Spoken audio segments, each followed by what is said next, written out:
نحمده ونصلي على رسوله الكريم اما بعد فاعوذ بالله من الشيطان الرجيم بسم الله الرحمن الرحيم ولا تهنوا ولا تحزنوا وانتم الاعلون ان كنتم مؤمنين صدق الله العظيم رب اشرح لي صدري ويسر لي امري واحلل عقدة من لساني يفقهوا قولي واجعل لي وزيرا من اهلي امين يا رب العالمين۔ آج انشاءاللہ ہم سورہ آل عمران کا دوسرا حصہ کور کریں گے اور یہ چوتھے پارے کا پہلا نصف بنتا ہے۔ ہم نے جیسے بتایا تھا کہ سورہ آل عمران سورہ بقرہ کا ایک طرح سے پیر بنتا ہے، اور یہ جو پیرنگ ہے قرآن مجید میں صورتوں کی، اس کے اندر ایک ریسیپروکل ارینجمنٹ ہوتی ہے اور کچھ سملیرٹیز بھی ہوتی ہیں، لیکن یہ کئی چیزیں ایسی ہیں جو کہ یعنی دونوں کو جیسے کہ آپ سامنے رکھیں گے تو ایک کمپلیٹ پکچر ہمارے سامنے آتی ہے۔ ہم نے اس کا مختصراً پہلے تبصرہ کیا تھا اس کے اوپر، جب ہم نے سورہ بقرہ کا آغاز ہم نے کیا تھا اس وقت، تو وہاں پہ ہم نے دیکھا تھا کہ انفاق فی سبیل اللہ پر بات زیادہ تفصیل سے ہوئی تھی، جہاد کا بھی ذکر تھا بڑی تفصیل سے، لیکن انفاق کا قدرے تفصیلاً ذکر تھا۔ یہاں پہ جو ہے جہاد فی سبیل اللہ اس کا اصل مین ٹاپک ہے اس صورت کا، اور انفاق کا بھی ذکر آپ کو ضمناً ملے گا۔ اس طریقے سے وہاں پہ سابقہ جو امت مسلمہ تھی یعنی بنی اسرائیل سے خطاب تھا، جبکہ اس کے اندر بنی اسرائیل کے ہی دوسرے فیکشن یعنی نصارہ سے خطاب ہے۔ اور جیسے وہاں پہ دو حصے تھے سورت کے سورہ بقرہ کے، اور بالکل جو ہے ہم نے دیکھا تھا کہ وہ مڈ میں اس کے بالکل جو ہے وہ ایسا لگتا ہے جیسے کٹ لگتا ہے، کیک کو آپ کاٹتے ہیں تو بالکل یعنی 143 نمبر آیت پہ وہ آیت تھی، وَكَذَلِكَ جَعَلْنَاكُمْ أُمَّةً وَسَطًا لِتَكُونُوا شُهَدَاءَ عَلَى النَّاسِ۔ اس کے بعد پھر جو ہے وہ امت مسلمہ سے خطاب کا آغاز ہوتا ہے، اور وہ جو پوری آیت ٹوٹل اس کی جو آیات ہیں 286 286 ہیں، بالکل یہاں پہ وہی معاملہ ہے کہ اس کی جو ٹوٹل آیات ہے سورہ عمران کی وہ 200 ہیں، 200 ہے، اور 100 پہ یہاں پہ بھی آپ اس کو آرام سے جو ہے سیپریٹ کر سکتے ہیں کہ پہلی جو 100 آیات ہیں اس میں جو مین خطاب ہے وہ بنی اسرائیل کے دوسرے فیکشن یعنی نصارہ سے خطاب ہے، اور اس کے بعد اب جو آیات جن کا ہم نے آج جو ہے وہ دیکھنا ہے، انالیسس کرنا ہے، مطالعہ کرنا ہے، وہ امت مسلمہ سے خطاب، ٹھیک ہے۔ تو اس لحاظ سے دیکھیں تو بڑی خوبصورت ایک ترتیب بنتی ہے قرآن مجید کی، اور اس میں بہت کچھ پھر امین حسن اصلاحی رحمۃ اللہ نے پھر لکھا ہے، اور پھر ان کے جو استاد تھے شیخ حمید الدین فراہی رحمۃ اللہ علیہ، انہوں نے بھی بات جو ہے بیسیکلی تو اس تھیوری کو پیش کرنے والے وہی تھے جو نظم قرآن کی جو تھیوری ہے، اس کے بعد پھر اس پر کام امین حسن اصلاحی رحمۃ اللہ نے بھی کیا، اور پھر ڈاکٹر صاحب رحمۃ اللہ جو تھے انہوں نے بھی اس پہ کافی اس کو الیبوریٹ کیا اپنی زندگی میں۔ تو اب یہاں سے جو ہے امت مسلمہ سے خطاب شروع ہو رہا ہے، اور اس کا بالکل آغاز جو ہے وہ کچھ نصیحتوں سے کیا اللہ تعالیٰ نے۔ سب سے پہلے اللہ تعالیٰ فرماتے ہیں کہ مان بولو اہل کتاب کے پیچھے لگو گے تو وہ تمہیں مرتد بنا کے رہیں، ٹھیک ہے، اس لیے ان کے پیچھے مت لگو، اللہ تعالیٰ کی بات مانو اور اس کی جو نصیحتیں ہیں ان کو پلے باندھو۔ پھر امت مسلمہ کو بڑی ایک جسے کہتے ہیں نا کہ وصیت کے انداز میں کچھ باتیں اللہ تعالیٰ نے کی ہیں، اور بہت امپورٹنٹ باتیں جو یہاں پہ آئی ہیں۔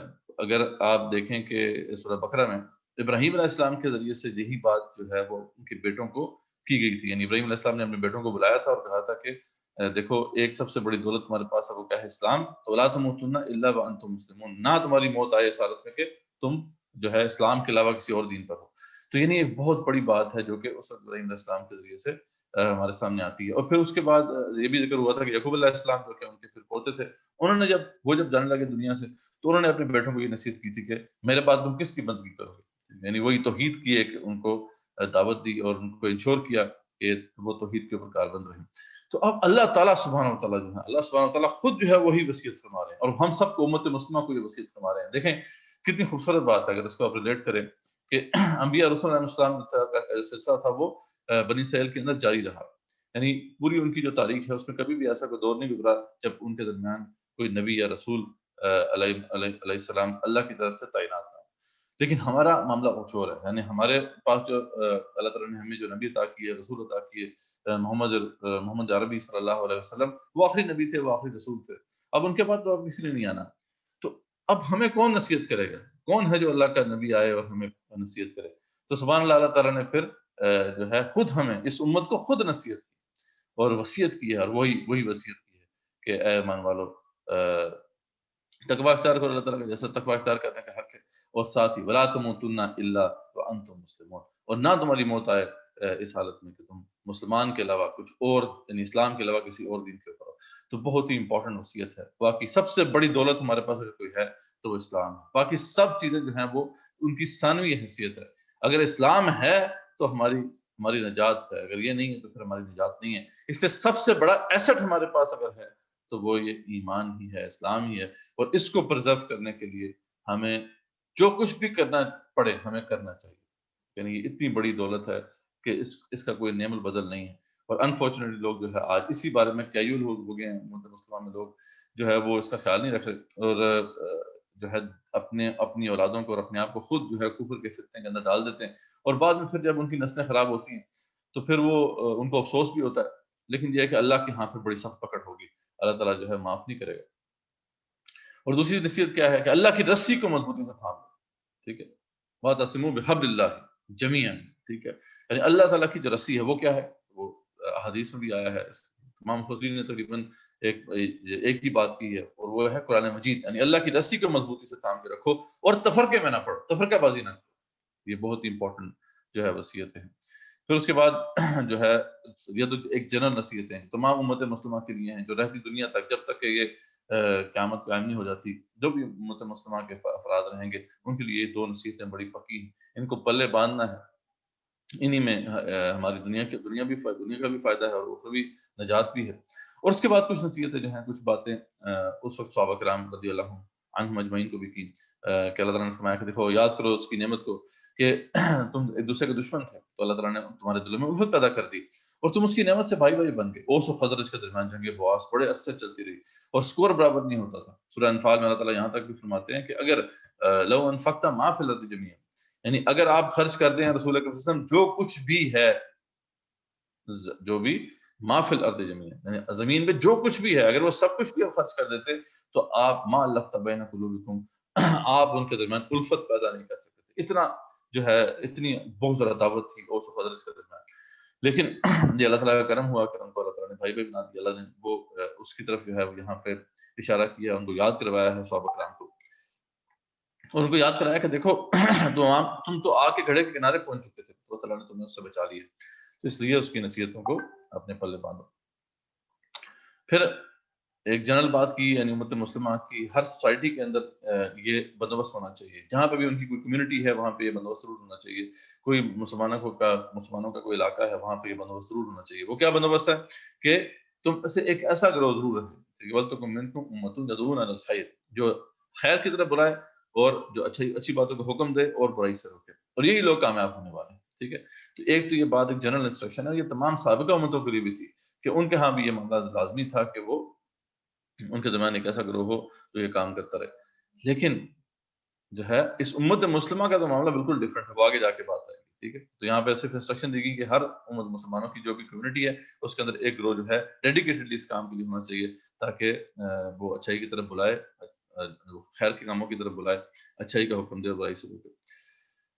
اور پھر ایک عبرت کے طور پہ پیش کیا گیا، اللہ تعالیٰ نے یہ بات پیش کی کہ ان اہل کتاب کی طرح نہ ہو جانا جو تفرقوں میں بڑھ گئے، اور واضح دلائل و معجزات جو ہے دیکھنے کے باوجود جو ہے انہوں نے انکار کر دیا، اور ساتھ ہی پھر اب یہ بات واضح کر دی کہ دیکھو تمہارا تو معاملہ بالکل ڈفرینٹ ہے، تم تو بہترین امت ہو، کنتم خیر امت اخرجت للناس، تمہاری تو غرض و غایت ہی یہ ہے، تمہیں تو اللہ نے تشکیل ہی اس مقصد کے لیے کیا ہے کہ تم نے یہ کام کرنا ہے، ٹھیک ہے، تم تو بہترین امت ہو، لوگوں کے نفع کے لیے جو ہے تم نکالے گئے، تم نیکی کا حکم دیتے ہو اور برائی سے روکتے ہو اور اللہ پر ایمان رکھتے ہو۔ تو اس لیے یعنی ویسے تو مسلمانوں کی ہر کمیونٹی میں ایک گروہ ڈیڈیکیٹڈلی اس کام کے لیے ہونا چاہیے، لیکن اس امت کی تو یہ ایک امتیازی شان ہے کہ یہ اس کی حیثیت بنی نوع انسان کے لیے اسی گروہ کی ہے، یعنی اس پوری امت کا کام ہے کہ یہ کام اس کے سپورٹ کیا گیا، اسے یہ کام کرنا ہے اور ہر آن جو ہے اس کو ادا کرتے رہنا ہے۔ تو اس لحاظ سے یہ ہر مسلمان کے اوپر یہ فرض ہے کہ وہ اپنی ذمہ داری ادا کرتا ہے۔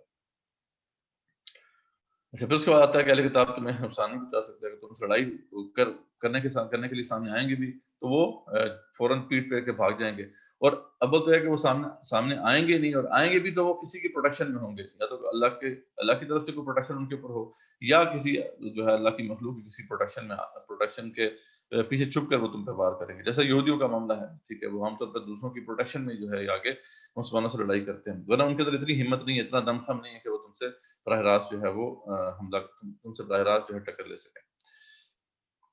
اور پھر بتایا کہ یہ سارے اہل کتاب برابر نہیں ہے، ان میں سے ایک لوگ مسلمان ہو کر حق پر قائم بھی ہوا ہے، یہ وہ لوگ ہیں جو نیکی کا حکم دیتے ہیں، برائی سے روکتے ہیں اور بھلائی کے کاموں میں جلدی کرتے ہیں۔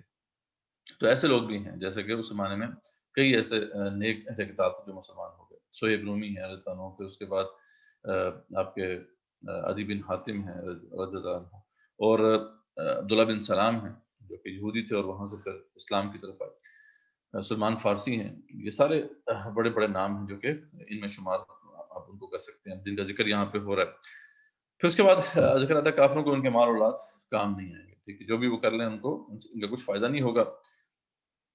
اور مسلمانوں کو پھر وصیت کر رہے ہیں کہ اللہ تعالیٰ، شروع بھی یہاں سے ہوا تھا کہ دیکھو ان کے پیچھے مت لگو، وہ تمہیں مرتد بنا دیں گے، اور آخر میں بھی یہی بات ہو رہی ہے کہ مسلمانوں اہل کتاب کو اپنے رازدان نہ بنائیں. ٹھیک ہے، وہ تو تم ان سے محبت بے شک کر رہے ہو، وہ تم سے محبت نہیں کرتے، ان کے دل میں بغض اور عداوت ہے تمہارے نزدیک تمہارے لیے. اور بعض اوقات تو یہ جو بغض عداوت ہے یہ زبان سے ادا بھی ہو جاتی ہے. اس کو اپنے ذہن میں رکھو. اب یہاں سے پھر یہ کچھ نصیحتیں تھیں جو کہ بالکل آغاز میں اللہ تعالیٰ نے فرما دی. اس کے بعد اب یہ وہ حصہ ہے سورہ آل عمران کا جو کہ غزوہ احد کے بعد نازل ہوا، اور بہت امپورٹنٹ ہے. اس کا تھوڑا سا بیک گراؤنڈ یہ ہے کہ شوال 3 ہجری میں جو مشرکین کا تقریباً 3000 کا لشکر وہ مدینے پر حملہ آور ہو گیا. اور آپ صلی اللہ علیہ وسلم اور جو بھی تجربہ کا اور صحابہ تھے رضی اللہ عنہم اجمعین، ان سب کا یہ خیال تھا کہ ہمیں مدینے میں رہ کر ہی ڈیفینس کرنا چاہیے. لیکن یہ ہے کہ وہ جو نوجوان جو صحابہ تھے جو کہ بدر میں شریک نہیں ہو سکے تھے، ان کے اندر جذبہ جہاد تھا، شوق جہاد تھا، جذبہ شہادت تھا. تو وہ چاہ رہے تھے کہ ہم آگے بڑھ کے یعنی صرف مدینے میں نہ رہ کے ہم اس کا جو ہے ڈیفینس کریں، بلکہ آگے جائیں اور جو ہے ایک اوفینسو اپروچ لیں. خیر اس پہ پھر آپ نے جب ان کا جذبہ دیکھا تو یہ فیصلہ فرمایا ٹھیک ہے کہ ہم احد کے مقام پر جا کے پھر اس لشکر کا راستہ روکنے کی کوشش کریں گے. تو آپ پھر وہاں پر گئے. وہاں پہ فارمیشن اس طرح سے تھی کہ آپ کے ساتھ 1000 آدمی تھے، اور پلان یہ تھا کہ احد پہاڑ کو اپنے بیک پہ رکھیں گے، پشت پہ رکھیں گے، اور سامنے ایک جبل رمات ایک چھوٹی سی پہاڑی تھی، اس کے اوپر آپ نے پھر جو ہے 50 تیر اندازوں کو تعینات کیا جو حضرت عبداللہ بن جبیر رضی اللہ عنہ کی قیادت میں.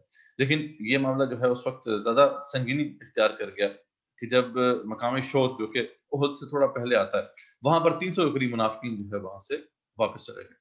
اور اس سے جو امت مسلمہ جو اس وقت صحابہ کرام تھے ان کی صفوں میں جو ہے ایک دم جو ہے ڈس یونٹی پیدا ہو گئی. اور قریب تھا کہ اور بھی کئی لوگ جو ہے ان کے ساتھ چلے جاتے ہیں، جس میں خاص طور پہ بنو سلمہ اور بنو حارثہ کا ذکر ہے کہ 2 قبائل تھے، بڑا ان کا فیکشن تھا. وہ بھی جانے لگے تھے، لیکن بعد میں جو بھی نیک صحابہ تھے اور لازم صحابہ تھے انہوں نے ان کی ہمت بندھائی اور وہ نہیں گئے، یعنی ان کے چکر میں نہیں آئے. لیکن آپ خود امیجن کر سکتے ہیں، سوچ سکتے ہیں کہ اس طرح کی سچویشن میں جب اتنی بڑی تعداد میں لوگ جو ہے وہ نکل جائیں تو اس پہ کیا امپیکٹ ہو سکتا ہے اس لشکر کے اوپر، اس جماعت کے اوپر. تو یہ معاملہ ہوا، یعنی منافقین کی جو ہے وہ روش پہلی دفعہ یہ ہوا تھا کہ ان کی اس طرح کی حرکتیں سامنے آنا شروع ہوئی. تو جیسے میں نے بتایا آپ کو کہ جبل رمات پر 50 تیر اندازوں کو جو ہے تعینات کیا آپ نے حضرت عبداللہ بن جبیر رضی اللہ تعالیٰ عنہ کی قیادت میں. اور ان کو ہدایت یہ تھی کہ اگر تم دیکھو کہ ہماری جو بوٹیاں ہیں وہ پرندے نوچ رہے ہیں، یعنی ہماری لاشیں گری ہوئی ہیں اور ہماری بوٹیاں پرندے نوچ رہے ہیں، تب بھی جو ہے تم وہاں سے نہ ہٹنا. یعنی اتنی تاکیدی جو ہے نصیحت آپ نے کی تھی. لیکن بار وہ جو بھی پھر ہوا اس کے بعد اس میں ان میں سے کئی لوگ جو ہیں وہ نصیحت کو بھولا بیٹھے، جس کی وجہ سے پھر نقصان اٹھانا پڑا امت مسلمہ. تو پہلا مسلمان کا بڑا بھاری تھا. آپ صلی اللہ علیہ وسلم نے جو ایک اسٹریٹجک ایڈوانٹیج تھا آپ کو کہ آپ نے جبل رمات پر جو تیر انداز تعینات کیے تھے، انہوں نے جب تیر چلانا شروع کیے تو دشمنوں کی جو فوج ہے اس کے اندر افراتفری پھیل گئی، اور مسلمان جو ہے بہت جلدی انہوں نے ان کی فارمیشن کو توڑ دیا. اور قریب تھا کہ مسلمان اس جنگ کو جیت جاتے.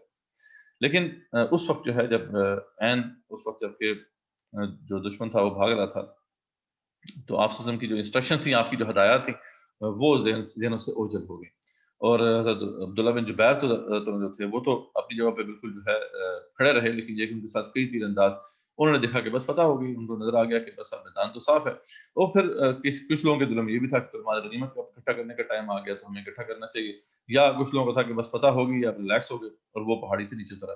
یہاں سے پھر اب جو خالد بن ولید جو کہ بہت بڑے سپہ سالار تھے، اس وقت وہ مسلمان نہیں ہوئے تھے، انہوں نے وہ ایک ویک سپاٹ دیکھ لیا کہ جبل رمات سے لوگ ہٹ رہے ہیں.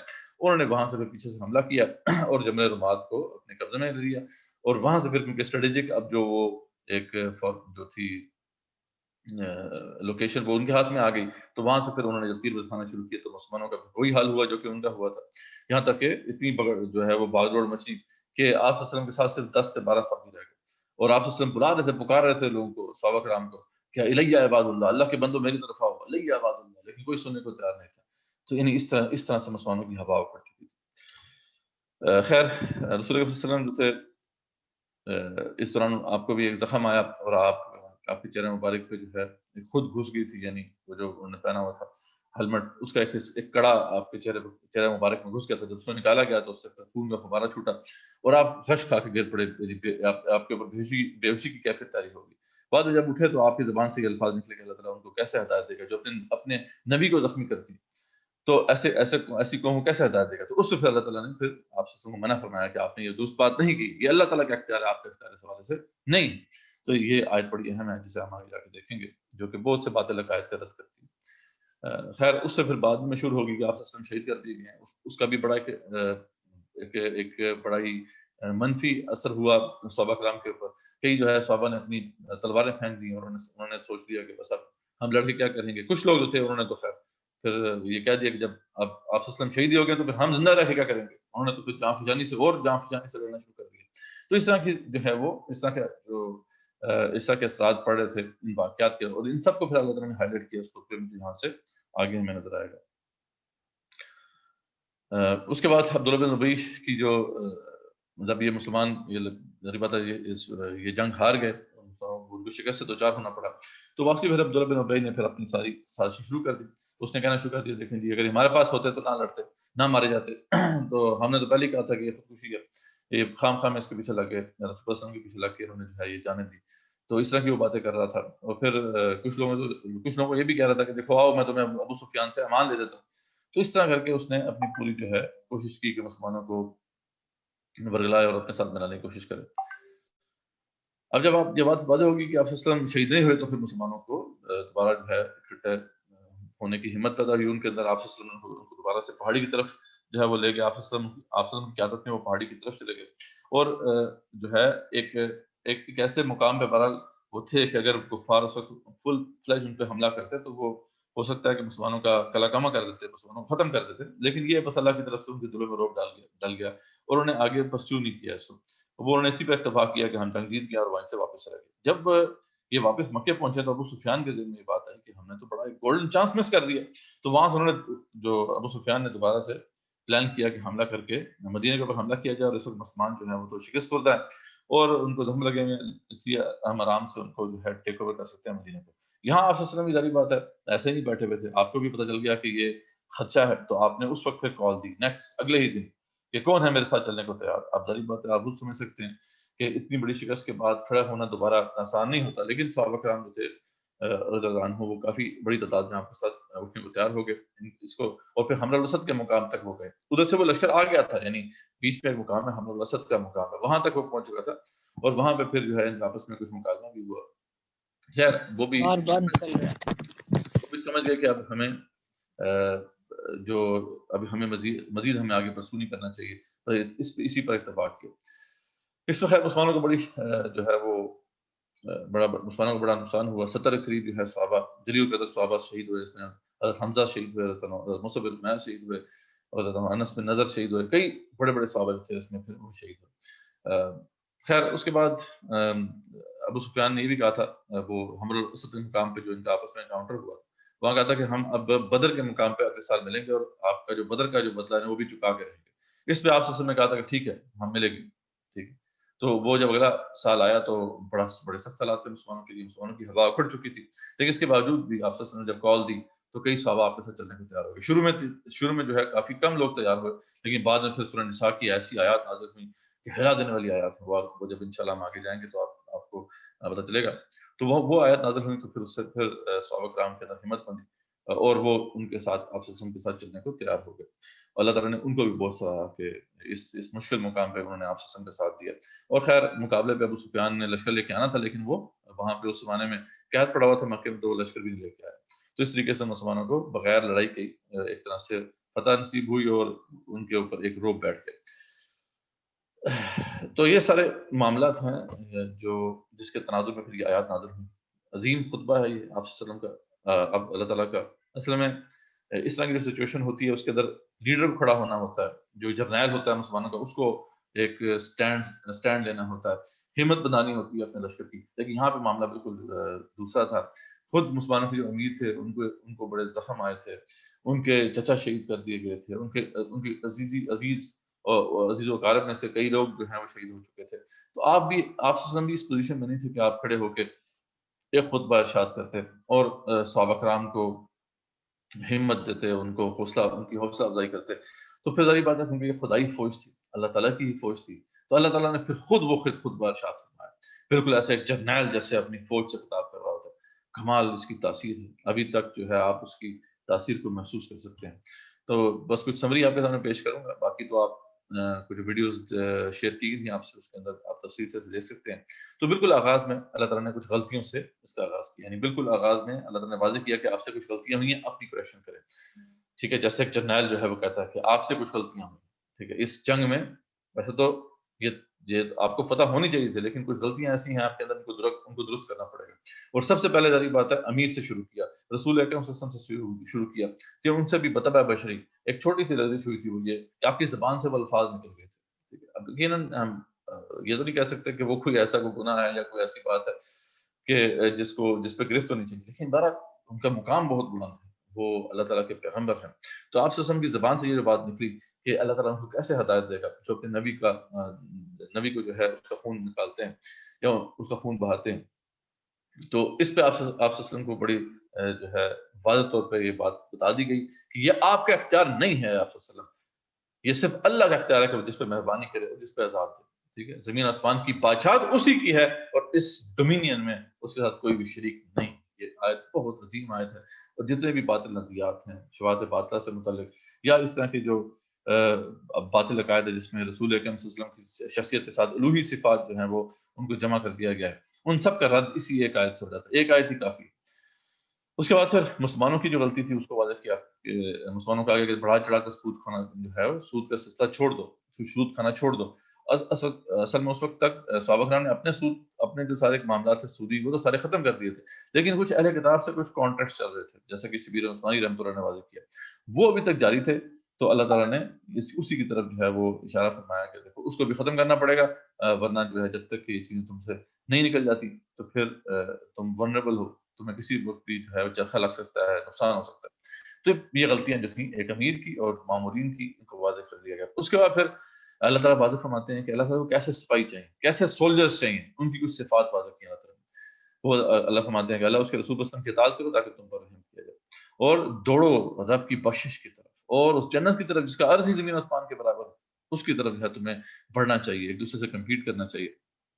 اور اللہ تعالیٰ فرماتے ہیں ہم اللہ تعالیٰ کو ایسے سولجرز چاہیے جو متقی ہوں، اور پھر متقی وہ ہوتے ہیں جو خوشحالی میں یا تندرستی میں ہر حالت میں خرچ کرتے ہیں اللہ کے راستے میں، وہ غصے کو ضبط کرنے والے ہیں اور لوگوں سے درگزر کرنے والے ہیں۔ اور جب بھی وہ کسی فحاشی کا ارتکاب کر بیٹھتے ہیں، غلطی ان سے صدر ہو جائے تو وہ اڑ نہیں جاتے اس کے بعد، بلکہ فوراً اللہ تعالیٰ کو یاد کرتے ہیں اور اپنے گناہوں کی معافی مانگتے ہیں۔ تو یہ وہ لوگ ہیں جو کہ اللہ تعالیٰ کو چاہیے۔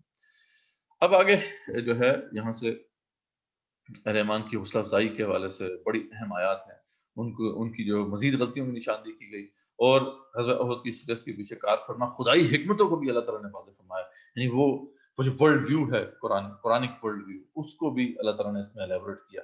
بہت بڑے بڑے حقائق ہیں جو اس زندگی سے متعلق اللہ تعالیٰ نے اس خطبے میں پھر ہمارے سامنے کھولے۔ اس لیے بالکل آغاز میں جیسا کہ وہی جرنیل خطاب کرتا ہے کہ دیکھو نہ بودے ہو اور نہ غمگین ہو، تم ہی غالب ہوگے اگر تم مومن، فکر مت کرو، ٹھیک ہے۔ اور پھر ساتھ اللہ فرماتا ہے اگر تمہیں احد میں چوٹ لگی ہے تو تم اس سے پہلے کافروں کو بدر میں چوٹ لگا چکے ہو، تو پریشانی کس بات کی ہے؟ اس بات کو سمجھو کہ یہ دن ہے جو ہم لوگوں کے درمیان تلک ایام نداولها بین الناس، یہ دن ہے جو لوگوں کے درمیان ہم بدلتے رہتے ہیں۔ اصل میں ایسنس کیا ہے؟ اصل میں امتحان ہے، یہ ہے اصل اس کی وجہ۔ اگر تمہیں فتح ہی ہوتی رہے پھر تمہارا امتحان کہاں سے ہوگا؟ یہ تو جب انسان کو شکست سے دوچار ہونا پڑتا ہے تب اس کا امتحان ہوتا ہے، تب پتہ چلتا ہے کہ کھرے اور کھوٹے کی پہچان درست ہوتی ہے۔ تو اللہ تعالیٰ نے کیونکہ یہ چھانٹی کر کے رہنی ہے، اس لیے فرمایا کہ دیکھو یہ جو سب اس میں تمہیں شکست جو ہوئی ہے اس میں خدائی حکمت یہ ہے کہ اللہ تعالیٰ نے تمہیں آزمانا تھا، اور دیکھو تمہیں شہادت کا منصب بھی تو دینا تھا نا۔ تمہارے دل کی تمنا تو یہ تھی کہ تم شہادت جو ہے وہ چاہتے تھے کہ وہی ہے نا، شہادت ہے مطلوب و مقصود مومن، نہ مال غنیمت نہ کفر کشائی۔ تو تمہیں شہادت بھی تو چاہیے تھی نا، تو پھر وہ کیسے ملے گی جب تم فتح ہی حاصل کرتے رہو گے؟ تو اس لیے بھی جو ہے یہ تمہیں اس سے دوچار ہم نے کیا، اور ورنہ اللہ تعالیٰ کافروں سے کوئی محبت نہیں کرتا، اللہ نے واضح فرما دیا۔ اور یہ اس لیے ہے کہ اللہ تعالیٰ مومنوں اور کافروں کو الگ الگ کرتے ہیں، اللہ تعالیٰ نے چھانٹی کر کے رہنی ہے اس دنیا میں، ایک طرف مومن ہوں گے، دوسری طرف کافر اور منافق ہوں گے، بیچ والا کوئی بندہ نہیں رہے گا، بیچ والا بندہ اللہ تعالیٰ کو پسند ہی نہیں، ٹھیک ہے، یا ادھر یا ادھر، ٹھیک ہے، جیسے اقبال کہتے ہیں نا کہ ایک نعرہ مستانہ کعبہ ہو کے بت خانہ، ٹھیک ہے، کعبے کے لیے لگاؤ یا بت خانے کے لیے، وہ بندہ کھڑا ہونا چاہیے، ٹھیک ہے، تو یہ ہے۔ اور ویسے بھی تم نے حساب کیسے لگا لیا، اللہ فرماتے ہیں وہی، اور بائی دا وے تم نے حساب کیسے بارہ لگا لیا کہ تمہیں جنت اس کے بغیر مل جائے گی، جبکہ پہلے دن میں نے یہ واضح کیا، ریفرنس ٹو پیج 1، وہ جو میں نے آپ کو بتایا تھا پہلا خطبہ جو امت مسلمہ صلی اللہ تعالیٰ نے ارشاد فرمایا تھا، کیا تھا؟ وَلَنَبْلُوَنَّكُمْ بِشَيْءٍ مِّنَ الْخَوْفِ وَالْجُوعِ وَنَقْصٍ مِّنَ الْأَمْوَالِ وَالْأَنفُسِ وَالثَّمَرَاتِ وَبَشِّرِ الصَّابِرِينَ۔ تمہیں تو میں آزما کے رہوں گا، خوف سے، بھوک سے، مالوں کی کمی سے، جانوں کی کمی سے، رزلٹس کی کمی سے، تو بائی دا وے تم نے حساب کیسے لگا لیا؟ یعنی پریشان، مجھے اس بات پہ حیرانی ہے اللہ تمہارے کہ تم پریشان ہو گئے ہو، حالانکہ میں نے تمہیں پہلے کہا تھا کہ تمہیں میں نے ٹیسٹ کرنا ہے، اور یہ ٹیسٹ تو آ کے رہنے ہیں۔ اگر ممتحن یہ بتا دے، یعنی ایگزامینر یہ بتا دے کہ یہ ٹیسٹ میں یہ ایگزام یہ سوالات آئیں گے، وہ اگر سوالات آ جائیں تو پھر اسٹوڈنٹ کے لیے حیران تو ہونا نہیں بنتا، تو اللہ فرماتے ہیں کہ ہم حسب تو مدد کرنا، اور تم نے بائی دا وے حساب کیسے لگا لیا کہ جنت تمہیں اس کے بغیر مل جائے گی، جب تک کہ ہم پرکھ نہ لیں تم میں سے جہاد کرنے والے کون ہیں، جڑ جانے والے اللہ کے راستے میں۔ اور تم تو پہلے بڑی موت کی تمنا کیا کرتے تھے، اب تم نے اسے دیکھ لیا تو کیا ہوا، کیا پریشانی ہوگی تمہیں؟ خیر اس کے بعد مزید غلطی میں نشاندہی فرمائی اللہ تعالیٰ نے، جب آپ صلی اللہ علیہ وسلم کی شہادت کی خبر ملی تو تم میں سے اکثر نے ہتھیار پھینک دی، ٹھیک، وہی ما محمد اللہ رسول قد خلت من قبلہ الرسل افإن مات او قتل انقلبتم علی اعقابکم، یعنی کیا دین محمد صلی اللہ علیہ وسلم میں ختم ہو گیا؟ یہ بھی تمہارا امتحان تھا، اور you field in this exam, کہ آپ صلی اللہ علیہ وسلم کے بارے میں جب پتہ چل گیا، اور یہ ہم ہی نے اللہ اس طرح فرما رہے ہیں، یہ ہم ہی نے وہ خبر پھیلائی تھی تاکہ دیکھیں تمہیں کہ تم کیا کرتے ہو، تو یہ تمہارا کیا طرز عمل ہے کہ جب پتہ چلا محمد صلی اللہ علیہ وسلم جو ہے شہید ہو گئے، تم نے اپنے ہتھیار پھینک دیے، کیوں؟ ٹھیک ہے، کیا دین جو ہے وہ محمد صلی اللہ علیہ وسلم تک ختم ہو جائے گا؟ محمد صلی اللہ علیہ وسلم اللہ کے رسول ہیں، اس سے پہلے کئی رسول آ چکے ہیں، تو اگر وہ فوت کر دیے جائیں یا شہید ہو جائیں تو کیا تم دین سے مرتد ہو جاؤ گے؟ تو دیکھو اپنے طرز عمل کو دیکھو، اس کو صحیح کرنا ہوگا تمہیں، ٹھیک ہے، مینڈ یور ویز۔ اور پھر جو ہے موت سے خوف کیوں تمہارے دل تمہارے سر پہ سوار ہے؟ یاد رکھو کہ لکھے وقت سے پہلے کوئی نہیں مر سکتا، جب تمہیں وعدہ کر دیا گیا تو پھر تم پریشان کس بات سے ہو گئے؟ اور پھر فرمایا کہ تمہیں سے جو آخرت کا ثواب چاہتے ہیں انہیں اس کا اجر ملے گا، اور جو دنیا کا فائدہ چاہتے ہیں تو انہیں اسی میں سے دیا جائے گا۔ یاد رکھو آخرت کی طالب رہو، دنیا کی طرف جو ہے اس کو چھوڑ۔ پھر مزید جو ہے فرمایا کہ یہ پہلی دفعہ ایسا نہیں ہوا، یعنی ایسا نہ سمجھنا کہ تمہیں میں آزما رہا ہوں، اس سے پہلے کبھی نہیں آزمایا میں نے، اور یہ بات پہلے سورہ بقرہ میں واضح ہو چکی ہے، ٹھیک ہے، اللہ نے وہاں پہ فرما دیا تھا کہ تمہیں کیسے حساب لگا دے تم جنت مل جائے گی، ہم حسب تم تک سجن ولما یاتکم مثل الذین خلو من قبلکم، ابھی تمہارے پر وہ حالات آئی نہیں ہیں تم سے پہلے لوگوں پر آئے تھے، مستهم الباساء والضراء وزلزلوا، وہی باتیں پہلے بتائی جا چکی ہیں، دوبارہ سے اس کا اعادہ ہو رہا ہے، اور یہ پہلی دفعہ نہیں ہوا کہ تم جو ہے لڑائی کر رہے ہو، جہاد کر رہے ہو اللہ کے راستے میں، اور تمہیں ان مشکلات کا سامنا کرنا پڑ رہا ہے۔ کتنے ہی اللہ والے، کتنے ہی نبیوں کے ساتھ اس سے پہلے لڑائی کرتے رہے ہیں، قتال کرتے رہے ہیں، انہوں نے تو ہمت نہیں آ رہی تھی، جب ان کو تکلیفیں جو ہے وہ سہنا پڑی، اور نہ ہی وہ بودے پڑے اور نہ ہی دبے، اللہ ڈٹ جانے والوں کے ساتھ یاد رکھو، اور وہ اللہ سے یہی دعا کرتے رہے کہ اللہ ہمارے گناہوں کو بخش دے، ہمارے قدموں کو جما دے، اور کافروں پر ہمیں فتح نصیب فرما۔ تو مجھے ایسے لوگ چاہیے، اس طرح کے لوگ نہیں چاہیے کہ جو تھوڑی سی مشکل پڑے اور وہ جو ہے وہ سب کچھ چھوڑ کے بیٹھ جائے۔ ایسے کو دنیا اور آخرت کا بہترین بدلہ اللہ تعالیٰ نے دیا، اگر کافروں کی باتوں میں آئے تو وہ تمہیں الٹے پاؤں پھیر دیں گے۔ وہی جو اب جنگ احد کے بعد، غزوہ احد کے بعد جب مسلمانوں کو شکست ہوئی تو کئی جو مشرکین میں سے سردار تھے نا، انہوں نے نوجوانوں کو بلانا پھسلانا شروع کر دیا کہ دیکھیں جی آپ دیکھ لیا آپ نے کیا حال ہوا، ابھی بھی آپ کو ہوش ٹھکانے ابھی تک نہیں آئی، آپ ہمارے ساتھ آ جائیں، ان کو چھوڑے، محمد صلی اللہ علیہ وسلم تمہیں ہلاکت میں ڈال کر رہیں گے۔ تو اس طرح کی وہ باتیں نصیحتیں کر رہے تھے نوجوانوں کو، تو اس پہ اللہ تعالیٰ نے ان کو تنبیہ فرمائی کہ دیکھو اگر تم ان کی باتوں میں آؤ گے تمہیں پھیر کے رکھ دیں گے۔ اللہ نے تو اپنا وعدہ پورا کر دیا تھا، اللہ فرماتے ہیں جب تم انہیں کاٹ رہے تھے لیکن تم خود ہی ڈھیلے پڑ گئے، حکم میں تم نے تنازع کی، وہی مزید جو غلطیاں ان کو ہائی لائٹ اللہ فرما رہے ہیں، تم نے خود تنازع کیا، اپنے امیر کی بات نہیں مانی، تمہیں پھر یہ چیز سہنا پڑی، ٹھیک ہے، اور پھر یہاں پہ فرمایا کہ ان میں سے کچھ تو آخرت کے طالب تھے اور کچھ دنیا کے طالب تھے، ٹھیک، یعنی کچھ لوگوں کے کیونکہ جو پرائرٹیز میں دنیا اوپر تھی، تو اس کا بھی تمہیں خیال رکھنا پڑے گا کہ آئندہ آخرت ہی تم سب کی جو ہے وہ سب کا مقصود ہونا چاہیے. اس لیے پھر اللہ تعالیٰ نے تم سے پتہ کو پھیر دیا تاکہ تمہیں اللہ آزمائے. اصل بات یہ تھی کہ پھر اللہ تعالیٰ نے جب پھیرا تم سے تو آزمائش کے لیے پھیرا، اس کے بعد تمہیں معاف بھی کر دیا. خیر، تو اس لیے درگزر کر دیا اللہ تعالیٰ نے، معاف کر دیا. آئندہ اس کا خیال رکھنا. تمہارا حال یہ تھا کہ تم مڑ کر بھی نہ دیکھتے تھے، یعنی تمہاری حالت تو دیکھو کیا تھی. تھوڑا سا جناب اوپر سے تیر برسے ہیں تو کیا تم نے چھوڑ کے بھاگے؟ تو صبح سے تم کو پیچھے اللہ کے رسول تمہیں پکار رہے ہیں، تم ان کی آواز تک نہیں سنتے تھے. تو یہ چیزیں نہیں ہونی چاہیے. یعنی آپ کو اللہ تعالیٰ نا ایک بڑے مقصد کے لیے ان کو تیار کر رہے تھے صحابہ کرام رضی اللہ تعالیٰ عنہ. تو وہ اللہ تعالیٰ یہاں پہ واضح کر رہے ہیں. اسی وجہ سے پھر تمہیں غم پر غم پہنچے تاکہ تمہیں اس کی مشق کرائی جا سکے، تاکہ وہ کہتے ہیں نا مشکلیں ہم پر پڑی اتنی آسان ہو گئیں، تم غم پر غم اللہ تعالیٰ نے تمہیں اس سے دوچار کیا. اس کے بعد اللہ تعالیٰ نے کچھ پر سکریت بھی نازل کی. اللہ تعالیٰ کا فضل بھی ہوا، کرم بھی ہوا اس دوران. اور پھر اس گروہ کا ذکر ہوا جو منافقین کا معاملہ تھا کہ وہ کہتے تھے کہ جناب جو اللہ تعالیٰ پر برے گمان کر رہے تھے، اور وہ کہہ رہے تھے کہ دیکھو، یعنی جو اہل ایمان سے بعد میں کہنے لگے کہ دیکھو اگر تم ہمارے ساتھ ہوتے نا تو قتل نہ کیے جاتے. حالانکہ جب موت تو اللہ فرماتے ہیں کہ گھروں میں بھی آ جاتی ہے جب اس کا وقت آتا ہے. کیسی یہ بات کر رہے ہیں؟ تو جن لوگوں نے اس دن پیٹ پھیری اللہ کے بہکاوے میں آ گئے تھے، خیر اللہ نے ان کو بھی معاف کر دیا. اللہ کا کرم ہے کہ آپ ان کے لیے نرم خون. اللہ فرماتے ہیں کہ اب آپ سب کو انسٹرکشن دی جا رہی ہیں یہ ساری باتیں بیان کرنے کے بعد. دیکھیں آپ اس سب کے بعد ایسا نہ ہو کہ آپ ان کے لیے سخت دل ہو جائیں. یہ اللہ کا کرم ہے کہ آپ ان کے لیے نرم خون ہیں، سخت دل نہیں ہیں، سخت مزاج نہیں ہیں. اگر ایسی بات ہوتی تو پھر یہ آپ کے پاس سے چھٹ جاتے. تو اس لیے آپ ان کے لیے استغفار کیجیے، درگزر کیجیے. دیکھیں یہ بڑی ڈفرنٹ سٹائل آف مینجمنٹ ہے. دنیا میں تو کیا ہوتا ہے نا کہ جو غلطی ہوتی ہے جس کی کورٹ مارشل کیا جاتا ہے اس کی ایکسپلینیشن کال ہوتی ہے. یہاں پہ بتایا جا رہا ہے کہ آپ ان سے درگزر کیجیے، ان کے لیے استغفار کیجیے. آپ ان کے لیے استغفار کیجیے اور ان سے مشورہ بھی لیتے رہیے. ایسا نہ ہو کہ آج کے بعد ان سے مشورہ لینا چھوڑ دیں، کیونکہ انہوں نے آپ کی بات نہیں مانی تھی. انہوں نے کہا تھا نا کہ مدینے میں لے کر ہمیں جو ہے وہ ڈیفینڈ کرنا چاہیے، لیکن یہ ہے کہ انہوں نے بات نہیں مانی. تو اگر اللہ تمہاری مدد کرے گا تو کوئی تم پر غالب نہیں آ سکتا. اس لیے فکر نہ کرنا. نبی سے ساتھ سمجھا رہے ہیں اللہ تعالیٰ، دیکھو نبی سے خیانت نہیں ہو سکتی. یہ تم نے کیسے سوچ لیا تھا کہ مال غنیمت جو ہے وہ صحیح طریقے سے تقسیم نہیں ہوگا؟ تو اس کو اکٹھا کرنے کی جلدی کیا تھی تم؟ ٹھیک ہے، کیا تمہیں اس کا شک تھا کہ نبی صلی اللہ علیہ وسلم جو ہے وہ تمہیں اس کا حصہ نہیں دیں گے؟ اس کا تو حصہ پہلے سے طے ہو چکی. وہ سورہ انفال میں آ چکے تھے غزوہ بدر کے بعد، تفصیل آ گئی تھی اس کی ساری. تو اس لیے کیوں تم نے ایسا کیا؟ سوچو تو صحیح. تو اس کو سمجھا رہے ہیں اللہ تعالیٰ. جب تم بدر میں فتح کے بعد احد میں شکست سے دوچار ہوئے تو کہنے لگے کہ یہ کہاں سے آ گئی؟ تو یہ دراصل تمہارے اپنے کرتوتوں کی وجہ سے تھی. یعنی اللہ تعالیٰ نے دونوں ایسپیکٹس کو واضح کر دی. کوئی بھی ایونٹ جو ہوتا ہے اس میں دونوں ایسپیکٹس ہوتے ہیں. اس میں ہمارے کچھ اپنے کرتوت بھی ہوتے ہیں اور اس کے ساتھ ساتھ کوئی خدائی حکمت بھی ہوتی ہے. اور یہ بات ہمیں ہر ایونٹ کے اندر سوچنی چاہیے کہ یہ جو ایونٹ ہوا ہے اس میں ہماری کیا کنٹریبیوشن ہے. اگر ہم پر کوئی آفت ہم پہ پڑی ہے تو ہماری کون سی ایسی غلطی ہے جس کی جرم کی پاداش میں اللہ تعالیٰ نے ہمیں اس مشکل سے دوچار کیا ہے.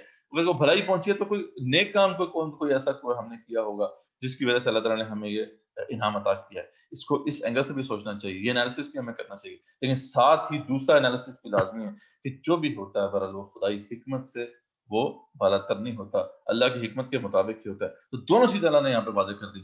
مسلمانوں کی کرتوت، جو مسلمانوں کے کرتوت تھے، مسلمانوں سے غلطیاں ہوئی تھی، ان کو بھی ہائلائٹ کر دیا.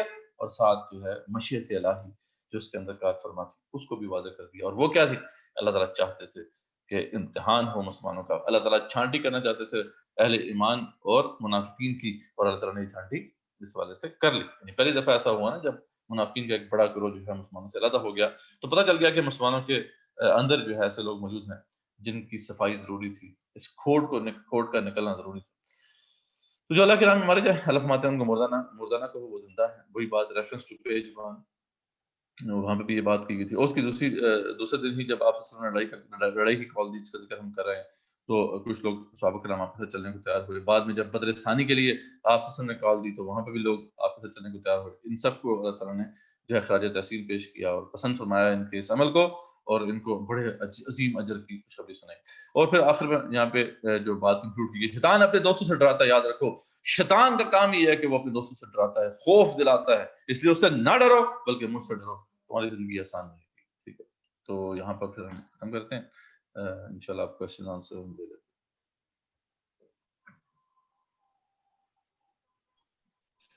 جزاک اللہ خیر. آپ لوگ اپنے سوالات بھیجنا شروع کر سکتے ہیں. سر آپ کو پہلے ایک وائس نوٹ میں جو سوال تھا وہ بھیج دیا گیا تھا، اگر پہلے ہم اس کو ایڈریس کر لیں. جزاک اللہ خیر. جی ٹھیک ہے. اس کو مجھے یاد جو آ رہا ہے جو میں نے سنا تھا اس میں یہی تھا کہ یہ بات بتائی گئی تھی کہ بعض لوگ جو ہیں وہ نان مسلم جو کنٹریز ہیں ان کے اندر جا کے رہنا پسند کرتے ہیں کیونکہ وہاں ذرا امن و امان کی صورتحال بہتر ہے. تو کیا یہ صحیح ہے یا نہیں ہے؟ اس کانٹیکس میں جب یہ واضح احکامات ہمارے سامنے آ گئے ہیں جہاد و قتال فی سبیل اللہ کے حوالے سے، تو اگر تو اس میں کچھ چیز رہ گئی ہو تو کائنڈلی آپ بتا دیجیے گا. لیکن یہ ہے کہ یہ بیسیکلی اس کا جو سمجھ لیں کہ لب لباب تھا وہ یہ تھا. تو اصل بات وہی ہے کہ آپ جہاں پہ بھی ہیں آپ کو یہ ذمہ داری عطا کرنی ہے، خاص طور پہ بات مردوں کو اور عورتوں کو سپورٹ کرنا ہے، مردوں کی سپورٹ کرنی ہے اس کام میں.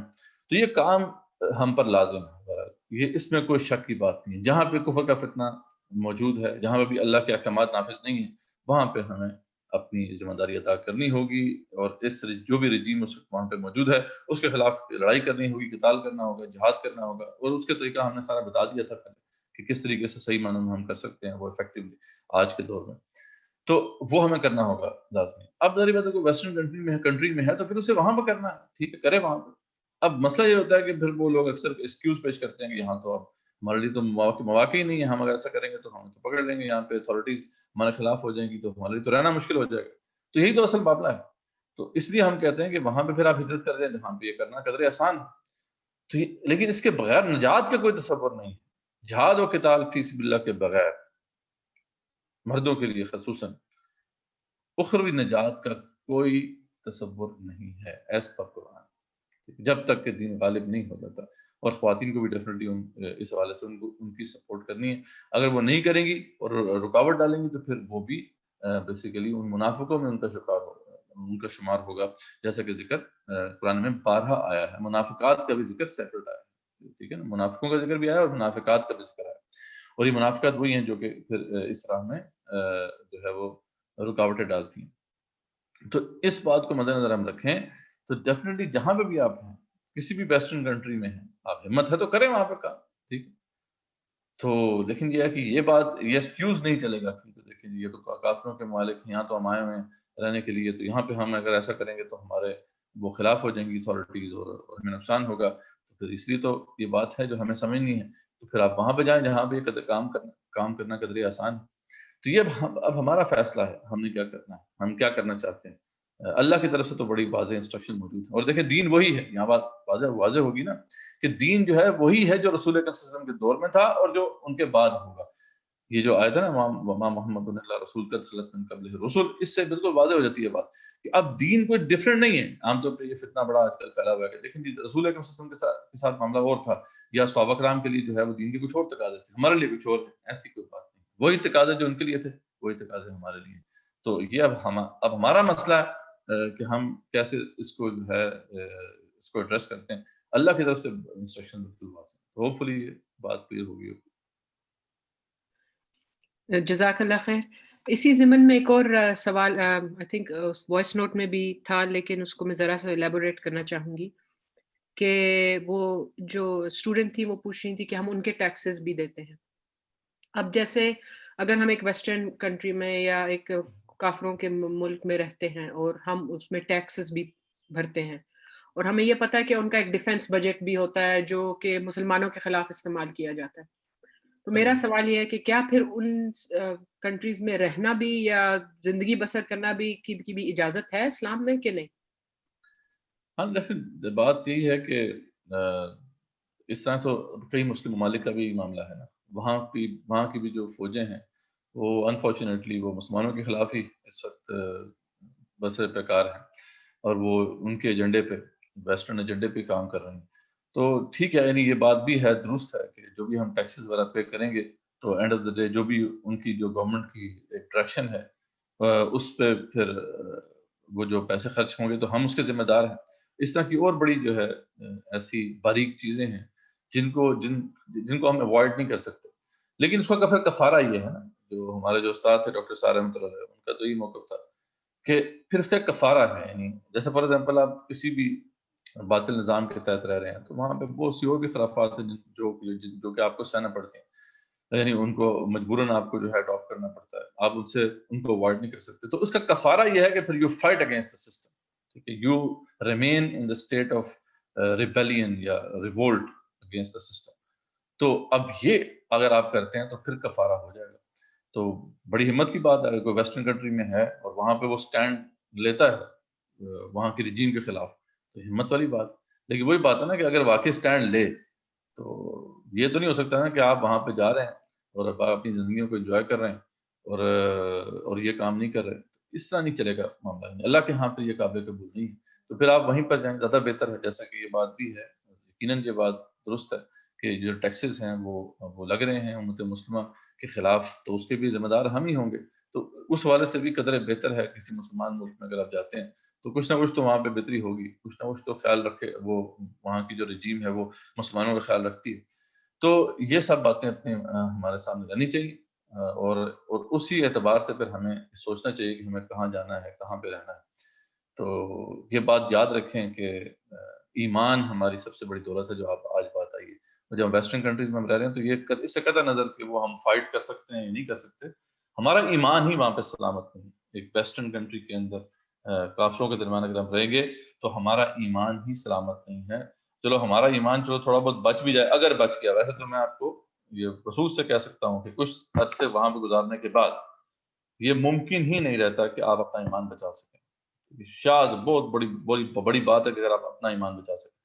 آپ کی اولاد کا تو پھر آپ چھوڑ دیں, ان کا تو ایمان سلامت نہیں رہنا. یہ اپنے پلے باندھ سے جو لوگ بھی اس حوالے سے سوچ رہے ہیں یا پلان کر رہے ہیں, یا مطلب ٹھیک ہے ان کو پتا نہیں تھا اور they are living in those countries, تو پلیز خدا کے لیے اپنے بچوں کے ایمان کو بچانے کے لیے اس کو وہاں سے ہجرت کر دیں. تو یہ تو ہے نہیں, بیسک چیزیں, یہ بیسک چیز ہے, اس کو ہی ہم بچانا ہمارے لیے ممکن نہیں ہے. باقی فائٹ کرنا تو والی بات ہے, وہ تو ایک ریکوائرمنٹ ہے ہی, لیکن یہ ہے کہ ادھر تو یہ بیسک چیز بھی ہمارے لیے مشکل ہوتی ہے. تو یہ چیزیں مد نظر آنی چاہیے. تو ہوپ فلی یہ جو بات ہے واضح ہو گئی ہو. سر اگر آپ اجازت دیں تو اس کو ہم ذرا سا اور ایکسپلور کر سکتے ہیں ایک اور اینگل سے اس ٹاپک کو, کیونکہ ایسے بہت سوالات آتے ہیں. وہ یہ کہ جب ہم ان اسپیشلی یہ جو پریویسلی کلونیل کنٹریز تھیں ان کی نیشنلٹی لینے کا ایک جو فیشن ہے, اسپیشلی جب وہ ہم لیتے ہیں اور ہمیں پاسپورٹ ریسیو کرنے سے پہلے ہمیں ایک ڈکلیریشن کرنی ہوتی ہے کہ جو کوئین ہے یا جو گورنمنٹ ہے وہ مطلب ہے حاکم ہے, اور وہ جو ہے الحکم ہے, اور وہ جو بھی جس چیز کو حلال کر دے, لیگل کر دے, ہم اس کو قبول کرتے ہیں, اور جس کو حرام کر دے, اللیگل کر دے, ہم اسے قبول کرتے ہیں. تو یہ شرک کے ضمن میں آتا ہے. اس کے متعلق اگر آپ ذرا سی وضاحت کر دیں کہ کیا اس کی کوئی loophole so to speak ہے کہ نہیں, یا we should just avoid this. جزاک اللہ خیر. Then we will move on to the next question. جی بالکل, یہی جیسا آپ نے بھی بتایا کہ یہ بھی بہت امپورٹنٹ ایسپیکٹ ہے کہ خاص طور پہ جب لوگ یہاں سے جاتے ہیں اور نیشنلٹی وہاں پہ اپلائی کرتے ہیں تو ان کو پلیج کرنا ہوتا ہے کسی بھی دوسرے جو ملک ہے اس کی کانسٹیٹیوشن کے اوپر. اور کوئین سے اگر کئی مطلب جو اس طرح کلونیل جو ڈفرینٹ پاورز آئی ہیں ان کے ہاں کوئین کا بھی معاملہ ہے یا جو بھی ہے منارکی ہے, اس سے ایک عہد کرنا پڑتا ہے. تو یہ جو عہد ہے اس کا پھر ظاہر بات ہے سوال ہو کر رہے گا. یہ شرک پر عہد ہوگا, یہ کفر پر عہد ہوگا. ہاں بے شک آپ اپنے دل میں جو بھی بٹھا لیں, ایک بندہ جو ہے اپنے دل سے یہ نہیں کر رہا, وہ کہہ رہا ہے کہ ٹھیک ہے مجبوری میں ایسا کر رہا ہے, ٹھیک ہے یہ شرک اصغر مانا جائے گا, مان سکتے ہیں ہم اسے. لیکن یہ ہے کہ بہرحال یہ شرک تو ہے کہ اگر اس کا عقیدہ ٹھیک ہے تو پھر شرک اصغر ہوگا, لیکن اگر عقیدہ بھی خراب ہو گیا پھر تو شرک اکبر ہے, پھر تو وہ دائرہ اسلام میں اب نہیں رہا اللہ کے ہاں. تو یہ بڑی یعنی اس میں بڑی سٹل جو ہے وہ بہت تھن لائنز ہیں, اور وہ کراس کرتے دیر نہیں لگتی. یہی وجہ ہے کہ ویسٹرن کنٹریز میں ہم کہہ رہے ہیں کہ وہاں نہیں رہ سکتے. ہاں سرکمسٹانسز پہ ڈیپینڈ کرتا ہے. بعض ممالک ایسے ہیں, مسلم ممالک ایسے ہیں جہاں پہ ایسے لوگ یعنی جو حق کے لیے کھڑے ہونے والے ہیں ان کے لیے زندہ رہنا مشکل. ٹھیک ہے, جیسے مصر کے اندر معاملہ ہوا اخوان مسلمون کے ساتھ, یا پھر شام کے اندر ہوا معاملہ. تو ایسے لوگ جب بیچارے جاتے ہیں ویسٹرن کنٹریز میں پناہ لینے کے لیے, تو وہ اکثر ان کی طرف سے سوال ہوتا ہے. تو اب ان کو ہم اس طرح نہیں کہہ سکتے کہ اسٹیٹ میں ٹھیک ہے مجبوری ہے ان کی, لیکن بہرحال ان کو بھی یہ نہیں ہے ان کے لیے کہ وہ آرام سے وہاں پہ انجوائے کریں. They have to fight against the system. تو یہ بات درست ہے کہ ڈپینڈنگ آن دا سرکمسٹانسز سیورٹی جو ہے جرم کی وہ بڑھ جاتی ہے, خاص طور پہ اس وقت جب کہ آپ ایک ایسی جگہ پہ ہیں جہاں پہ اس ذمہ داری کو آپ ادا کر سکتے ہیں, وہاں پہ زیادہ اچھے مواقع آپ کے پاس موجود ہیں, اور آپ اس سب کو چھوڑ کر وہاں پہ جا رہے ہیں اور خود آب ایل مجھے مال والی بات ہے.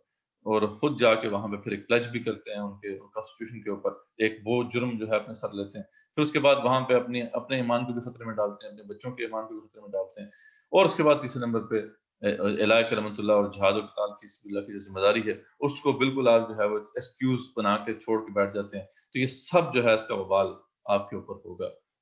تو یعنی depending on the circumstances severity جو ہے وہ جرم کی بڑھتی جاتی ہے۔ جزاک اللہ خیر۔ اب ہم اگلے سوال کی طرف پڑھتے ہیں۔ اسٹوڈنٹ ہے، کہتی ہیں میرا سوال ہے کہ لوگ کہتے ہیں کہ ایصال ثواب کرنے کے لیے مرحوم کے لیے قرآن پڑھا جا سکتا ہے، کیا ہم جو قرآن پڑھتے ہیں وہ مردے کو پہنچتا ہے کہ نہیں؟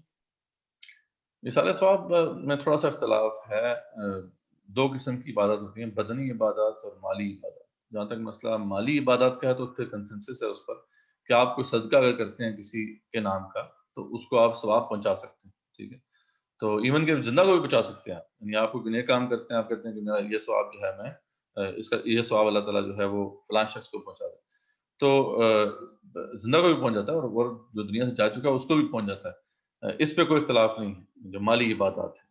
لیکن جہاں تک بدنی عبادات ہیں، نوافل پڑھنا ہے یا ذکر اذکار کرنے ہیں یا پھر جنہیں لسانی عبادات بھی کہتے ہیں، تو وہ ساری جو چیزیں ساری ہیں جس میں تلاوت قرآن بھی ہے، اس کا ثواب پہنچتا ہے یا نہیں پہنچتا اس میں تھوڑا سا اختلاف ہے۔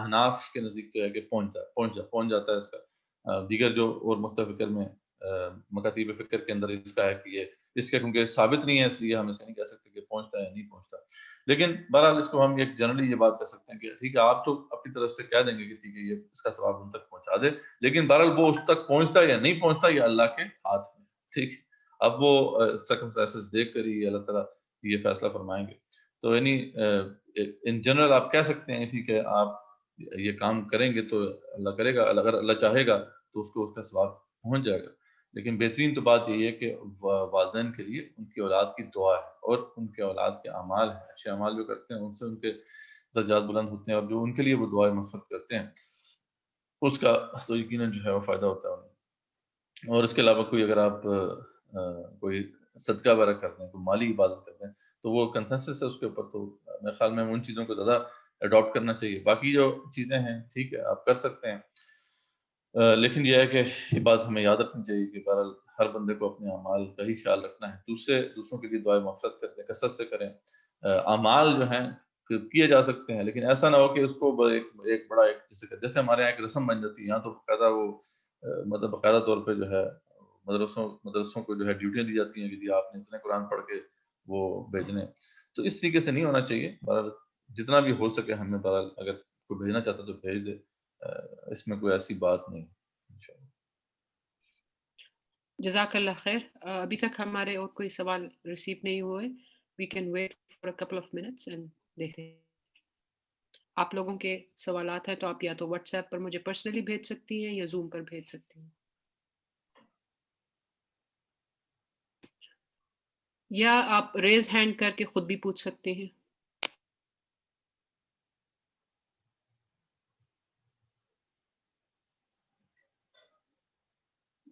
کوشش کریں کہ جو ٹاپک ہے ہمارا آج کا اس سے متعلق کوشچنس جو ہیں وہ پوچھیں تاکہ اس کی تفہیم میں آسانی ہو، اس کی سمجھ میں آسانی ہو۔ آج بہت امپورٹنٹ ٹاپک تھا، بہت امپورٹنٹ جو ہے اس کے اندر موضوعات ہیں ہم نے کور کیے۔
ہمارے پاس 10 منٹ رہ گئے ہیں اور ابھی تک کسی نے سوال اور نہیں بھیجے، تو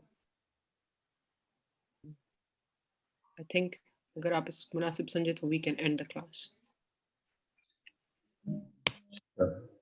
چلیں ایک پاس میں وہ بات تھوڑا سا مزید ایلیبریٹ کر دیتا ہوں. بڑی اچھی بات ہے وہ جو بالکل آخر میں اس خطبے میں آئی تھی کہ جب بھی کوئی ہم پہ بعض اوقات کوئی مصیبت آ جاتی ہے، کوئی پریشانی لاحق ہو جاتی ہے، تو ہم اکثر جو ہے اس کے جو سرکمسٹانسز پہ غور کرنا شروع کر دیتے ہیں کہ ہم سے کوئی غلطی ہوئی تھی، ہم اپنے آپ کو کوستے ہیں، کاش ہم ایسا نہ کرتے.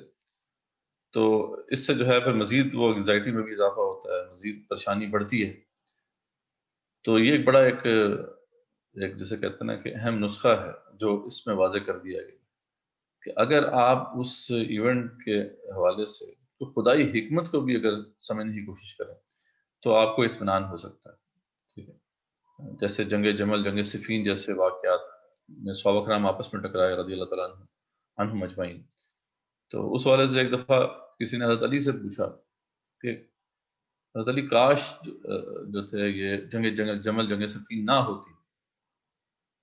تو اس پہ حضرت علی تو نے ان کو ڈانٹتے ہوئے کہا تھا کہ کیا تم اللہ کی مشیت کو کوشچن کر رہے، ایسا ہی ہونا چاہیے تھا. ٹھیک ہے، تو یہ بڑی خوبصورت بات ہے کہ واقعی اب اس کے اوپر تو بڑی کتابیں لکھی گئیں کہ اس کی کیا امپورٹنس تھی. یعنی ان جنگوں کے بعد جو ریزیلینس پیدا ہوئی ایک اسلامک امپائر کے اندر، اس نے پھر جو آگے آنے والے وقتوں میں کتنے اس کے دور رس پھر نتائج جو ہے وہ سامنے آئے. تو یعنی کوئی بھی چیز جو ایونٹ ہوتا ہے اس کے پیچھے کوئی خدائی حکمت ضرور ہوتی ہے اور ہمیں اس کو سمجھنے کی کوشش کرنا چاہیے. اگر ہم اس کو سمجھ جائیں تو پھر اس کے بعد جو اطمینان نصیب ہوتا ہے وہ اس کے بغیر نصیب نہیں ہوتا. تو بہت امپورٹنٹ بات ہے جو اس خطبے کے اینڈ میں اللہ تعالیٰ نے ایک کنکلوژن میں جو ہے اس کو واضح کی. تو یہ بھی ایک بڑی اہم بات ہے کہ جو آج کل اکثر پریشانیاں لاحق ہو جاتی ہیں. ظاہر بات ہے بہت سی پریشانیوں سے ہمیں گزرنا پڑتا ہے، مصیبتیں آتی ہیں، مشکلات آتی ہیں، تو اس سے ہم دل برداشتہ ہو جاتے ہیں، پھر اپنے آپ کو کوسنا شروع کر دیتے ہیں کہ یہ ہماری وجہ سے ہوا، یا اپنے آپ کو کوستے بھی ہیں. اور وہی کلمۃ اللو، کاش ایسا نہ ہوتا. حالانکہ حدیث کے الفاظ یہ نا کہ کلمۃ اللو جو ہے نا، یہ جیسے ہی انسان کہتا ہے کاش تو وہ شیطان اپنا کام شروع کر دیتا ہے. تو ایسا نہیں کہنا چاہیے. ہاں انالیسس ضرور کرنا چاہیے کہ ہم سے جو غلطیاں ہوئی ہیں ان کو تاکہ ہم کریکٹ کر سکیں. ٹھیک ہے، تو انالیسس ضرور ہونا چاہیے تاکہ ہم اپنی کریکشن کریں، لیکن ساتھ ساتھ جو ہے خدائی حکمت، ڈیوائن وزڈم کو بھی تلاش کرنے کی کوشش ہمیں کرنا چاہیے. یہ بیسیکلی ایک اچھی بات تھی جو کہ اینڈ میں تھی. میں اس کو ذرا ہائی لائٹ کر دوں. اس حوالے سے کوئی کوشچن اگر ہے کسی کا تو مجھے پوچھ لیں، نہ پھر ہم اینڈ کرتے ہیں. اگر آپ لوگوں کا اس لاسٹ پارٹ کے حوالے سے کوئی سوال ہے تو آپ پوچھ سکتی ہیں. سر ایک ریلیٹڈ سوال آیا ہے. آئی تھنک اگر ہم اس کو اس طرح کہہ دیں کہ آئی تھنک فار خواتین یہ کس طرح ریلیونٹ ہے. آپ نے جیسے فرمایا کہ بیرون ملک یا کافروں کے ملک میں رہ کر ایمان کو برقرار رکھنا تو بہت مشکل ہے، it is next to impossible. تو خاتون ہی ہے جو پوچھ رہی، تو آئی گیس بہترین طریقہ یہ ہوگا اس کو سمجھنے کا کہ ایک عورت کے لیے کس طرح بیرون ملک میں رہ کر اپنے ایمان کو سلامت رکھا جا سکتا ہے. از دیر اینی پاسبلٹی؟ دیکھیں ڈیفینیٹلی اب ایک خاتون ہیں، وہ اس سچویشن میں ہیں یا کوئی بھی سچویشن میں اگر ہے تو اسے جو بھی گیون دا سرکمسٹانسز وہ اپنی پوری کوشش تو کرنی ہے. اس کے لیے بہترین طریقہ تو یہی ہے کہ اپنی جو کمیونٹی ہے اس کو درست کریں، جو اپنی کمپنی ہے اس کو درست کریں. آپ اپنے جیسے جو اچھے لوگ ہیں، دین کو سمجھنے والے لوگ ہیں، ان کے ساتھ زیادہ اٹھنا بیٹھنا رکھیں، اپنا انٹریکشن ان کے ساتھ زیادہ رکھیں. اور جو سوسائٹی ہے، جو خاص طور پہ جو باہر آپ کی اس کمیونٹی سے باہر جو سوسائٹی ہے، اسے انٹریکشن کم سے کم کریں. ٹھیک ہے، خاص طور پہ اپنے بچوں کا خاص خیال رکھیں کہ اگر وہاں پہ کوئی اسلامک سکولز ہیں تو وہاں پہ آپ ان کو جو ہے پڑھائیں. جو نارمل کریکولم جہاں پہ چل رہا ہے وہاں پہ نہ ڈالیں، کیونکہ ڈیفینیٹلی امپیکٹ ہوتا ہے، پیئرس کا امپیکٹ ہوتا ہے. سب سے زیادہ بچے جو ہے اپنے پیئرس سے جو ہے وہ اثرات قبول کرتے ہیں، اور ساتھ ساتھ ٹیچر سے بھی قبول کرتے ہیں. تو اگر ایسا کوئی بندوبست ہو سکتا ہے جو کہ بڑا ریئر ہوتا ہے، لیکن یہ کہ بعض جگہوں پہ ایسا ممکن ہوتا ہے، تو آپ اپنے بچوں کو ان اسکول میں جو ہے وہ داخل کرائیں. اور اپنی کمیونٹی کو جیسے میں بتایا کہ آپ کمیونٹی کے ساتھ رہیں، ایسے لوگوں کے ساتھ رہیں جو دین کو سمجھتے ہیں، اور پھر ویجیلنٹ رہیں. نلیفائرز آف ایمان جو ہیں، نواقض اسلام، ان کو ضرور سیکھیں کہ وہ کون کون سی چیزیں ہیں جو کہ ہمیں دائرہ اسلام سے نکال سکتے ہیں. اس حوالے سے آپ کو کافی لیکچرز بھی مل جائیں گے، بکس بھی مل جائیں گی. تو وہ انگلش میں بھی آپ کو مل جائے گی. شیخ محمد بن عبد الوہاب کی کتاب ہے، بڑی مشہور کتاب ہے، نلیفائرز آف اسلام. تو وہ آپ سرچ کر سکتی ہیں، ان کو اس کو پڑھیں، سمجھیں، اور دونوں یعنی آپ بھی سمجھیں، آپ کے جو ہسبینڈ وہ بھی سمجھیں، بچوں کو بھی سمجھائیں کہ یہ وہ چیزیں ہیں جو کہ ہمیں دائرہ اسلام سے نکال سکتی ہیں، تاکہ وہ ویجیلنٹ رہیں گے تو پھر اس سے بچنے کے لیے بچنا بھی آسان ہوگا. تو اور پھر پلان کریں جتنی جلدی ہو سکے، اپنی لائف کو ایسا پلان کریں کہ آپ کو زیادہ دیر یہاں پہ نہ رہنا پڑے. وہ ڈیفینیٹلی، کیونکہ ایلینیشن جو ہے وہ انسان اس کو سہ نہیں سکتا. جب آپ اس طریقے سے اس مائنڈ سیٹ کے ساتھ اس سوسائٹی میں رہیں گے تو آپ ایلینیٹ ہو جائیں گے، اور ایلینیشن کو آپ یعنی جو آپ جدا ہو جائیں گے، اجنبی ہو جائیں گے. اجنبیت جو ہے نا اس کو سہنا اتنا آسان نہیں ہوتا. تو اس کی وجہ سے پھر وہ کیا ہوتا ہے کہ پھر اس کا امپیکٹ پڑتا ہے، سائیکولوجیکلی بھی بہت زیادہ اس کا امپیکٹ ہوتا ہے. تو آخرکار پھر کچھ نہ کچھ جو ہے آپ کو جھکنا پڑتا ہے. اور خاص طور پہ اس کا خاص خیال رکھیں کہ جو بھی آپ کے نیبرز میں کفار ہیں یا نان مسلمس ہیں، ان سے ٹھیک ہے اچھا بتاؤ، اتنا تو ہے کہ ٹھیک ہے آپ اگر وہ آپ کے ساتھ اچھے طریقے سے بات کرتے ہیں تو آپ اچھے طریقے سے بات کریں. لیکن اس سے زیادہ دلی دوستی، جیسے کہ قرآن میں ہے نا کہ ان کے ساتھ کوئی دلی دوستی نہیں ہونی چاہیے، رازدان نہیں بنانا ان کو. آپ ایک ہوتا ہے نا ایسا قریبی دوست جو رازدان بن جائے، آپ کے گھروں میں ساتھ آ جائے، آپ اکٹھے ڈنرز کر رہے ہیں، اٹھنا بیٹھنا اکٹھا ہو گیا، اس سے بالکل اوائڈ کریں. تو یہ سب کچھ چیزیں ہیں جو مطلب اگر مد نظر رکھیں تو بچاؤ کی کوئی صورت ہے، مطلب کسی حد تک جو ہے آپ بچاؤ کر سکتے ہیں. لیکن یہ ہے کہ ریکمنڈیشن تو یہی ہے کہ جلد فوراً سے پہلے، اس سے پہلے کہ بہت دیر ہو جائے، وہاں سے کوشش کریں کہ پلان کریں، ہجرت کرنے کی، نکلنے کی کوشش کریں. تو انشاءاللہ اللہ خیر کرے گا. اللہ سے باقی مدد بھی مانگتے رہیں، اللہ تعالیٰ سے اس کی دعا بھی کرتے ہیں کہ وہ ہم آپ کے ایمان کو سلامت رکھے، ایمان کو مضبوط رکھے. تو یہ سب وہ باتیں ہیں جو کہ ہمیں مد نظر رکھنی چاہیے. جزاک اللہ خیر. بس ایک آخری سوال ہم کرتے ہیں، پھر اس کے بعد ہم اس کلاس کو اپنے اختتام پر لاتے ہیں.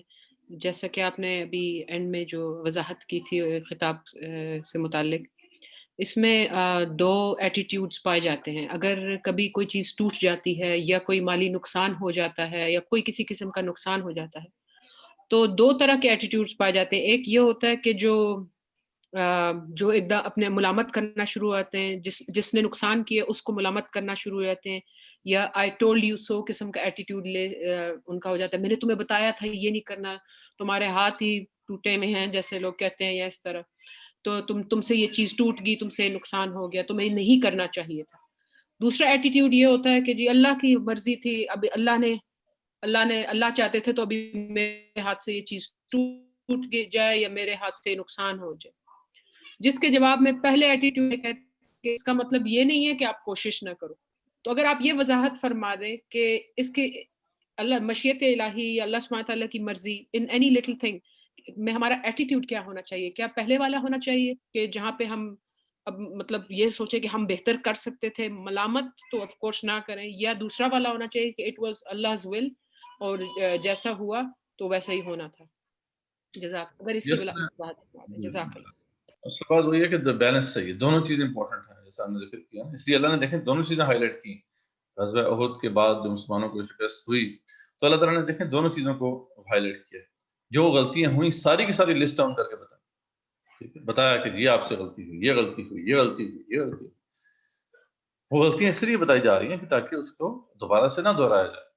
ٹھیک ہے، تو غلطیوں کو ایسس کرنا کہ مجھ سے کیا غلطیاں ہوئیں جس کی وجہ سے یہ جو بھی نقصان ہوا، چاہے کہ چھوٹے سے چھوٹا نقصان ہوا، ٹھیک، چاہے وہ کوئی مجھ سے میرے ہاتھ سے کوئی قیمتی چیز نیچے گر گئی اور ٹوٹ گئی، تو ٹھیک ہے مجھے دیکھنا چاہیے کہ مجھے آئندہ جو ہے اس کی احتیاط رکھنی چاہیے. ویسے مطلب ایک جنرل بات ہم کر رہے ہیں، یہاں تو ان بڑی بڑی باتوں کا ذکر ہو رہا ہے کہ مسلمانوں کو ایک بہت بڑا جو ہے وہ نقصان پہنچا تھا، دکھ پہنچا تھا.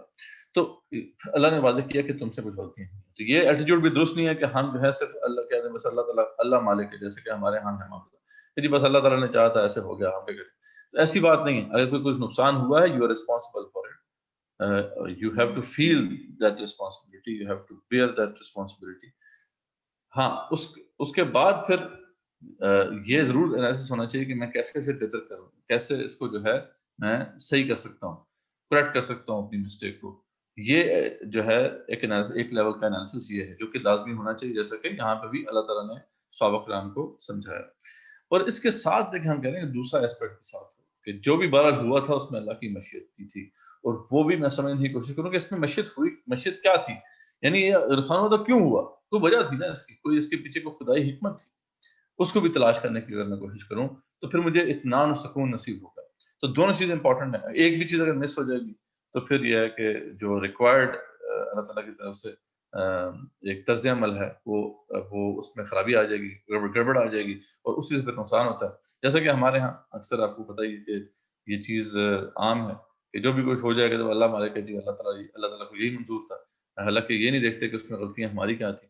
اللہ تعالیٰ نے فرمایا نا کہ یہ جو تم پہ اس دن پہنچا یہ تمہارے اپنے کرتوتوں کی وجہ سے, ٹھیک ہے, بالکل جو ہے واشگاف الفاظ میں اللہ تعالیٰ نے فرمایا نا کہ یہ تمہاری غلطی تھی, تم نے تنازع کیا عمل کے اندر, تم نے جو ہے اپنے اندر وہ جو سود کے معاملہ چل رہے تھے ان کو نہیں روکا, تم نے جو ہے جب رسول اکرم صلی اللہ علیہ وسلم کی وفات کی خبر پھیلی تو تم نے ہتھیار پھینک دیے. تمہاری جو یہ ساری جو روش ہے اس کے اندر بھی بہت سی خرابیاں تھیں. اب یہ اس لیے بتائی جا رہی ہے تاکہ صحابہ کرام اس کو سمجھیں, تاکہ آئندہ اس کا عادت نہ ہو.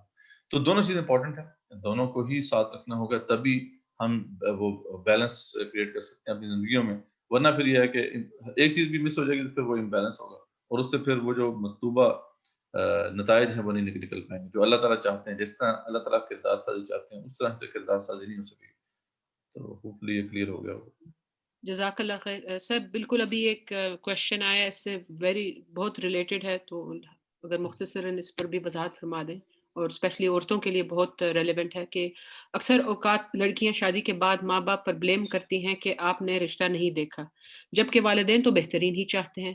تو یہ کیا تقدیر ہے یا اللہ کی طرف سے آزمائش؟ جزاک اللہ خیر. اس کے بعد پھر وی ول اینڈ دی کلاس. جی بہت اچھا, یہ بڑا ایک ریلیونٹ کوشچن ہے اسی موضوع سے متعلق.